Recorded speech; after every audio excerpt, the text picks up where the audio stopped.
Hello, c'est HR, votre chroniqueur. Alors tout d'abord, j'espère que vous allez tous bien. Aujourd'hui, samedi, naturellement, je vais vous parler d'un film From Asia.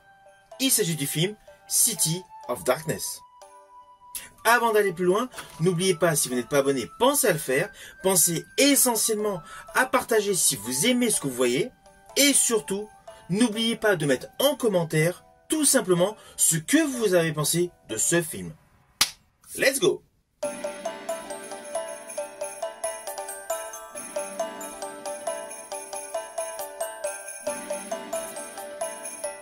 Alors ce film City of Darkness est un thriller d'action réalisé par Seo Chung. Il est sorti en 2024. C'est un film visuellement totalement innovant, avec des chorégraphies de folie qui servent une réalisation solide. Avant d'aller plus loin, voici le pitch.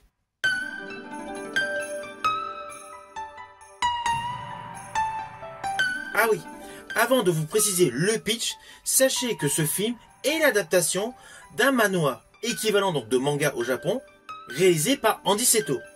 Et d'ailleurs, cette BD était déjà l'adaptation d'un roman éponyme de Yui. Maintenant, place au pitch.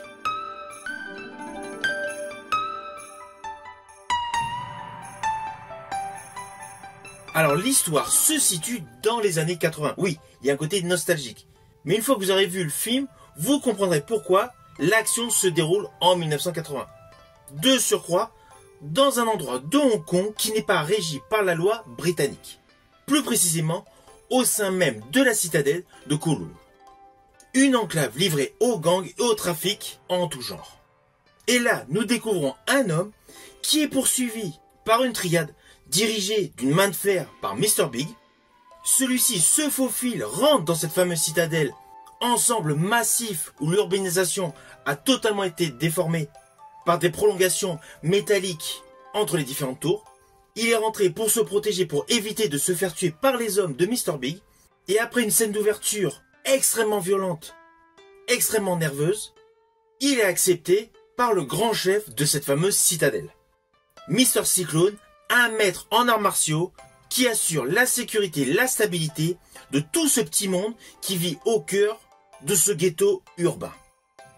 Alors ne vous inquiétez pas, vous me connaissez, je ne spoil pas, je n'irai pas plus loin sur les lignes scénaristiques. Mais sachez que l'histoire de ce film est extrêmement solide.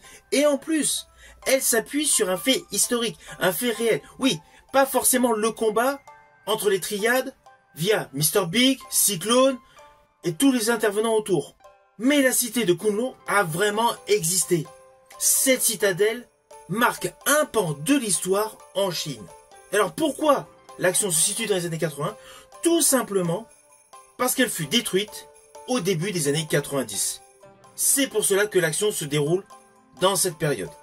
Et je rajouterai même qu'il y a un effet clin d'œil au cinéma chinois des années 80, qui était l'âge d'or du cinéma chinois. Avec en figure de proue, un des interprètes qui a marqué l'histoire du cinéma chinois, il s'agit de Sammo Hung. Forcément, tous les amateurs de Wing Chun, de Wuxia, de Kung Fu connaissent Sammo Hung. Par ailleurs, sachez que dans ce film, Sammo Hung a 73 ans. Alors oui, il est beaucoup moins souple qu'avant, ce qui est largement légitime. Mais néanmoins, il garde une bonne condition physique. Ok, il y a de l'assistance par câble, certains me diront, pour un certain combat. Mais n'empêche que son interprétation est bonne, son interprétation est efficace, et surtout, fait plaisir à tous les aficionados du cinéma chinois comme moi. Surtout que Sammo Hung, qui interprète Mr. Big, a une carrière qui s'étale sur plusieurs décennies. Il avait débuté en 1961 et in fine, c'est un acteur chorégraphe réalisateur qui a véritablement marqué l'histoire du cinéma From Asia. Alors il a joué dans pléthore de films. Perso, je l'ai particulièrement aimé dans Fatal Move de 2008, L'Exorciste chinois et naturellement ses face à face avec l'acteur Donnie Yen. Je pense naturellement à SPL alias Killzone, où j'ai d'ailleurs effectué une vidéo, et à l'un de mes films préférés avec Donnie Yen, Ip Man 2.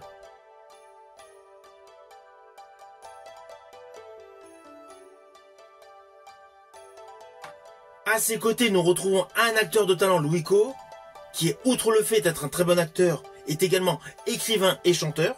Il apporte à ce film un côté dramatique assez intense uniquement par le jeu de son faciès. En termes de dramaturgie, Luiko est un de mes acteurs préférés d'Asie. Ceci dit, en dehors de ces deux interprètes aux talents multiples, l'ensemble du casting qui les entoure est totalement innovant. Ce ne sont pas des acteurs confirmés, mais c'est très bon signe, car c'est une nouvelle génération d'acteurs de talent. Et je rajouterai que leur sportivité, que leur nervosité est ultra efficace et présage un très bon avenir au cinéma chinois. Alors Seo Chun, le réalisateur de City of Darkness, avec ce film, signe l'un des meilleurs films d'arts martiaux sur l'ensemble de l'Asie. Avec ce film, il a grimpé de plusieurs levels en termes de qualité, en termes de mise en scène, en termes d'innovation. Alors on va pas se mentir, son évolution en tant que réalisateur, elle se voit au fur et à mesure de ses réalisations. C'était lui qui avait réalisé la trilogie des Monkey King. D'ailleurs, vous verrez sur ma chaîne une vidéo consacrée à cette trilogie d'ici cet été. Trilogie Monkey King portée par Aaron Ko et Donnie Yen. Tout ce qui est assistance par câble était déjà usité dans cette trilogie. Ceci dit, il avait déjà réalisé un polar urbain assez violent. Il s'agit de SPL2 porté par Tony Jaa. On va pas se mentir, l'histoire d'SPL2 m'avait déçu par rapport à SPL1 avec Donnie Yen. Mais toute la chorégraphie, la mise en scène d'SPL2 était pas mal. Ceci dit, avec son film Limbo sorti en 2021, film qui avait une histoire beaucoup plus construite, beaucoup plus intéressante, alors certes, différente de City of Darkness, mais il y avait un côté de profondeur que nous retrouvons dans City of Darkness. Car, il ne faut pas oublier que ce film City of Darkness n'est pas uniquement un action movie. Ce film délivre beaucoup de messages, essentiellement, naturellement, sur la pauvreté, la rudesse de la vie, les trafics, mais aussi le côté politique, les réfugiés, les laissés pour compte, la pauvreté. Car, in fine, cette fameuse citadelle de Kunlun est le dernier rempart pour de nombreuses familles afin de survivre. De ce fait, il y a certes une dimension action, mais le cœur du film est porté par des sentiments et porté par des émotions. Tout au long de ce film, outre le fait des très belles séquences d'action, il y a des moments bouleversants. Je pense notamment à la petite fille qui prépare les pâtes. Le rapport avec sa mère. C'est bouleversant. Dans ce film, vous allez voir beaucoup de choses de la sorte.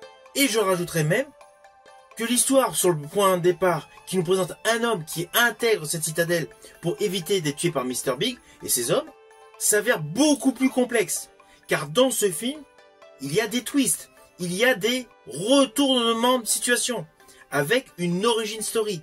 Et les flashbacks sont extrêmement bien conçus. Ce n'est pas du tout lourdingue, c'est aéré. Naturellement, le plus réussi dans ce film est l'accumulation des séquences d'action. Elle témoigne d'une réelle virtuosité. Vous allez être totalement bluffé. À ce jour, ce film fait partie des plus violents que j'ai pu voir issus du cinéma chinois. Il y a une telle précision entre chaque plan, les cadrages et surtout l'alternance de caméra. C'est évident qu'il y a de la steadicam, qu'il y a de la caméra au point et qu'il y a des travelling. Toute cette accumulation de focus de caméra, tout simplement de focale, totalement antagoniste mais mêlée avec une véritable alchimie, apporte au spectateur une vision superbe. C'est indéniable. Lorsque vous aurez vu ce film, vous êtes obligé d'être totalement estomaqué de la fluidité, de la dextérité, de tous ces combats Wing Chun, Kung Fu, dans des dédales extrêmement exigus. Et je rajouterai que pour certains plans séquences, l'apport de la pluie, de l'humidité, de la colorimétrie, qui est assez obscure, apporte une dimension brutale, violente, extrêmement intense. Qui, de surcroît, est appuyée par une BO en totale adéquation. BO composée et dirigée par Kenji Kawai, un habitué des sonorités tonitruantes, surtout stressantes et angoissantes, ce qui colle parfaitement aux séquences de violence et d'action. N'oublions pas que Kenji Kawai est un habitué des compositions pour des films horrifiques. Il a longtemps travaillé avec Hideo Nakata. Je pense aux films The Ring de 98, The Ring 2 de 99 et naturellement Darkwater de 2002.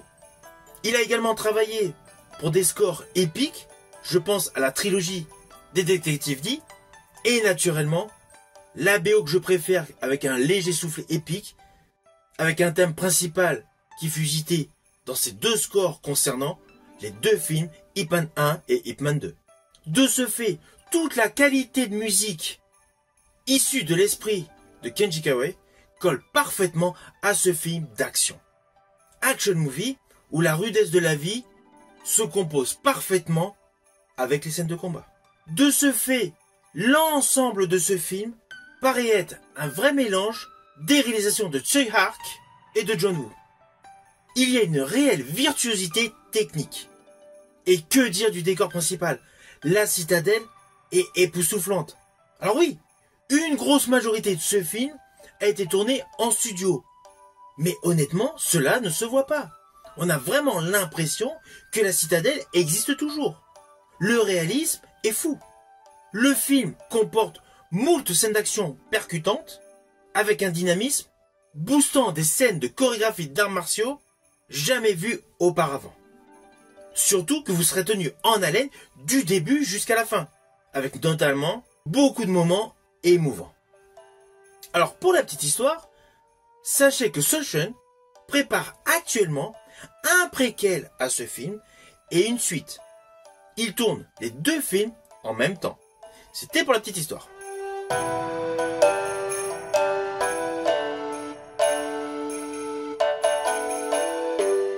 Alors au final, naturellement, c'est un film que je vous invite à découvrir.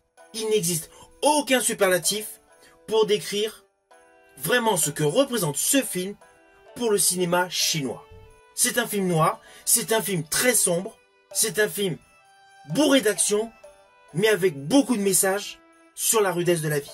Et je rajouterai que ce film apporte un espoir supplémentaire sur l'avenir du cinéma chinois par le biais de son casting. Casting majoritairement neuf et prometteur. Si vous avez aimé ma vidéo, n'oubliez pas, petit pouce vers le haut, pensez au partage. Quant à moi, je vous dis à bientôt pour une prochaine vidéo.